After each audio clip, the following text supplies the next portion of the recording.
Welcome to Psych 251. This is for the summer session. This is how I'm going to give your lectures to you. I'm just going to have my PowerPoints up on the screen and I'm going to talk you through them.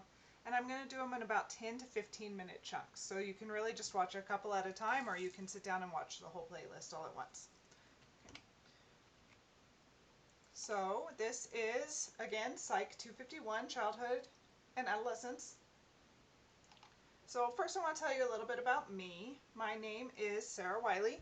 I have a bachelor's degree in mechanical engineering, but I decided I didn't want to do that. That wasn't for me. So I went back to school and I got a master's in child development. And I really found my place there. I really liked learning about kids and how they learn and how they think.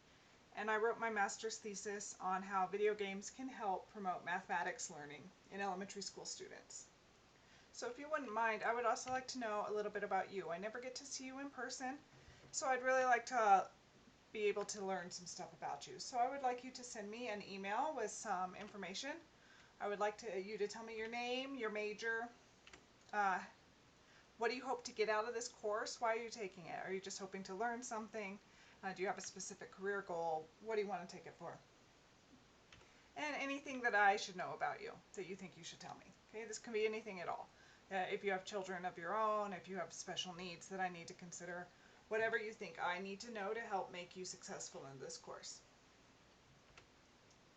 Okay. So what is this course about? The official course description is physical, social, cognitive, and emotional growth of the individual from childhood through adolescence. Topics include intelligence, social development, self-development, moral development, and family relations. I'm going to be approaching this class from a developmental psychology perspective. As you may or may not have learned, there's a lot of different fields in psychology, such as clinical or social. Again, I'm a developmental psychologist. So, what is developmental psychology? Well, the definition of this is a scientific approach which aims to explain growth, change, and consistency through the lifespan.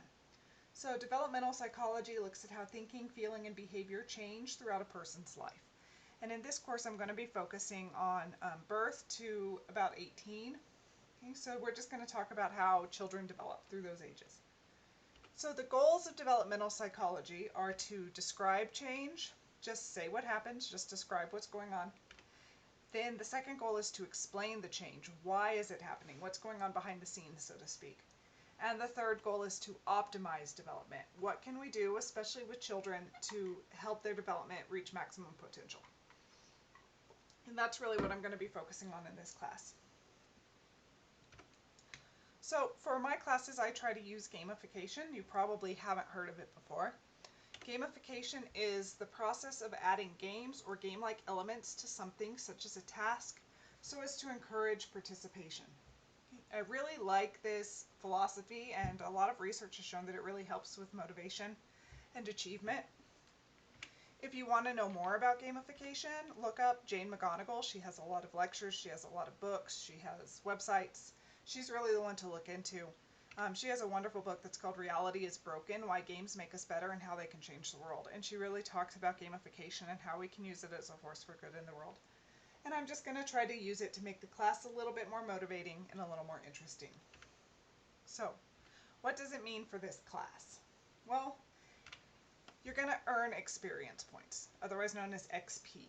So everything you do in this class is worth XP. And we'll talk about it more in a minute, things that you can do to earn it, but you never lose XP. So everything you do earns it, and you can never lose it.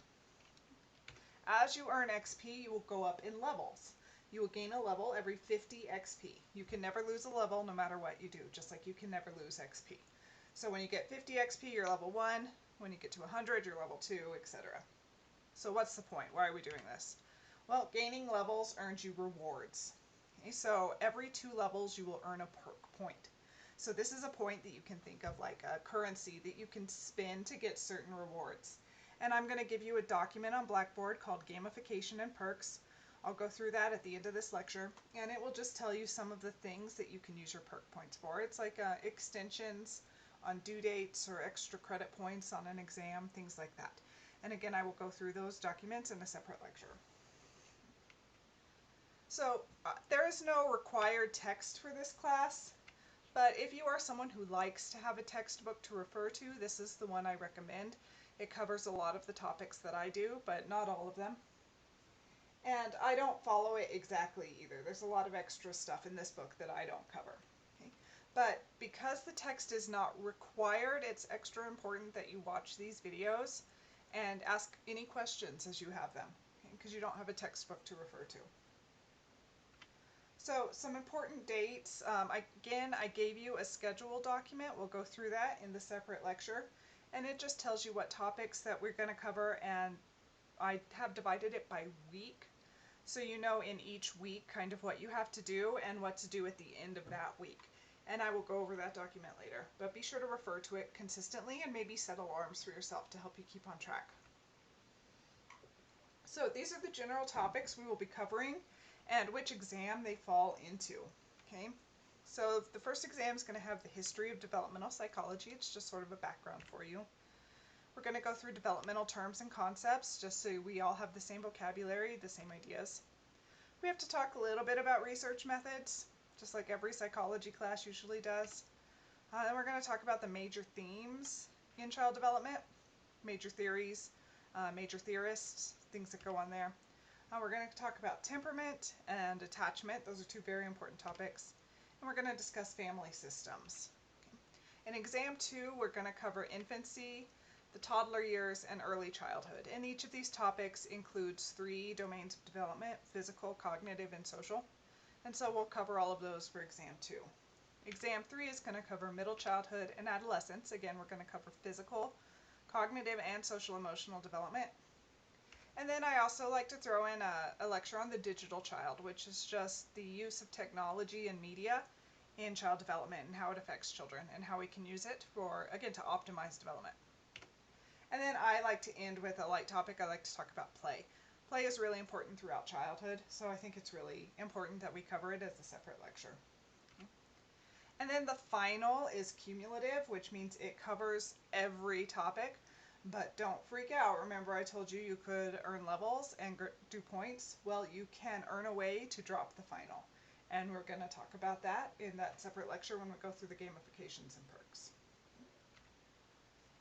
I like to incorporate a lot of discussions in this class, and since we can't do it in person, I'm going to have to do it on Blackboard. And so I'm going to create some Blackboard forums where I'll have the discussion questions that would normally come up in lecture. I'm not going to require you to contribute to these, but I would really like you to, both to make your own comments and reply to other people's. I think it'll make the class richer for you if you are active in these forums and you really read them and comment on them, and I will give you XP for online participation. This class has a lot of controversial topics, and some of the things we're going to be discussing can be hot button issues, maybe can make you uncomfortable or upset. But I have some requests when we cover these in the forums and in your comments. Just be respectful of other people, okay? Try to keep an open mind. And if you disagree with me for some reason, then just provide the resources for it. If you disagree with me, that's fine. What I talk about is based on the research that I'm aware of. So bring me the evidence. If there's something out there that contradicts what I'm teaching you, I want to know about it. Okay, so don't just come up with me and say, I disagree with what you said. Give me the resources. Tell me why. Tell me what's going on out there. So, some assignments. There's going to be critical thinking questions for each age group. So I recognize that not everyone feels comfortable speaking up, even in class or on a forum. So I want to know you're thinking about these topics, and I'm going to provide you a list of critical thinking questions that you can respond to. So you're going to pick 2 from each age group. So you'll have 2 for infancy, 2 for toddlers, 2 for early childhood, 2 for middle childhood, and 2 for adolescents. And the list of questions are going to be on Blackboard. Again, I'll show you all of that. But you get to choose. There's a huge list of questions. You get to pick 2 from each age group. Keep it short, less than 1 page. I'm not asking for an essay here, just enough to show me that you've thought critically about the topic. And if you can tie it into class, all the better. There's no right or wrong answer, just show me that you've thought about it. This is mostly a completion grade. You just need to have more than a few sentences. Give me a thorough paragraph or 2. Okay? I'm not grading for accuracy or grammar or spelling or grammar, but if you say something that's blatantly against what I'm teaching in class, then you'll probably lose some points for that. Okay?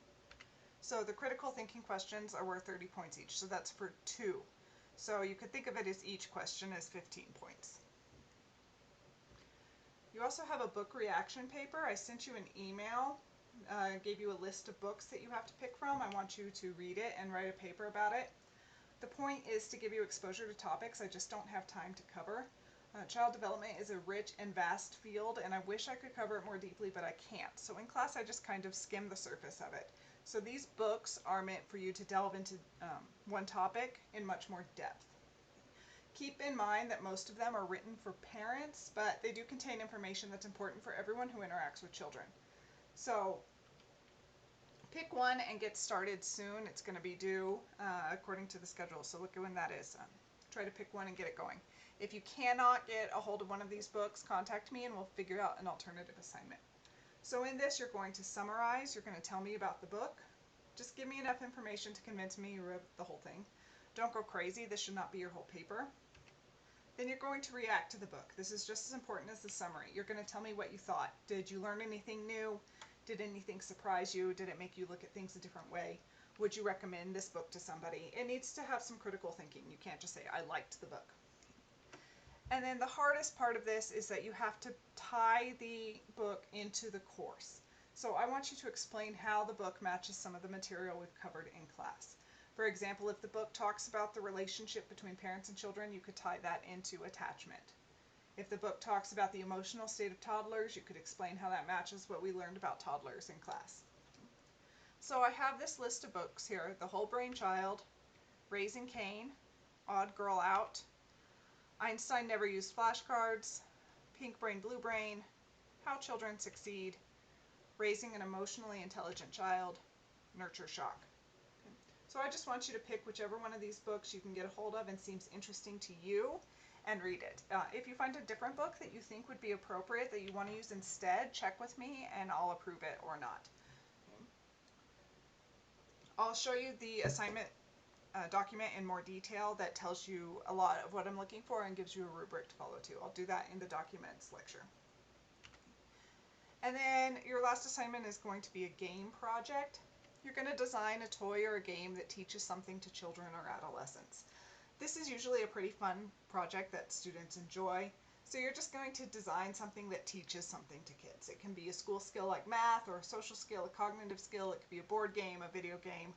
This is really an opportunity for you to be creative. You don't actually produce a game, it's all conceptual. So in this assignment, you're going to describe the age group it's for, the developmental domain, so like cognitive development, social development, what's the concept of your game, and why is it appropriate for children of that age? Why is it useful? Okay, there are going to be more details in the assignments document. So my late policy: book reaction papers and the critical thinking questions can be turned in up to a week late with a 10% reduction in your grade.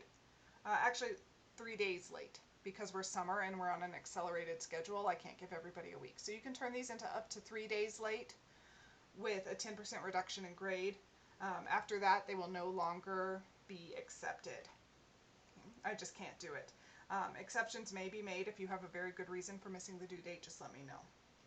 The game project is due the last day of class, so it cannot be made up. You have to turn that one in on time. Okay?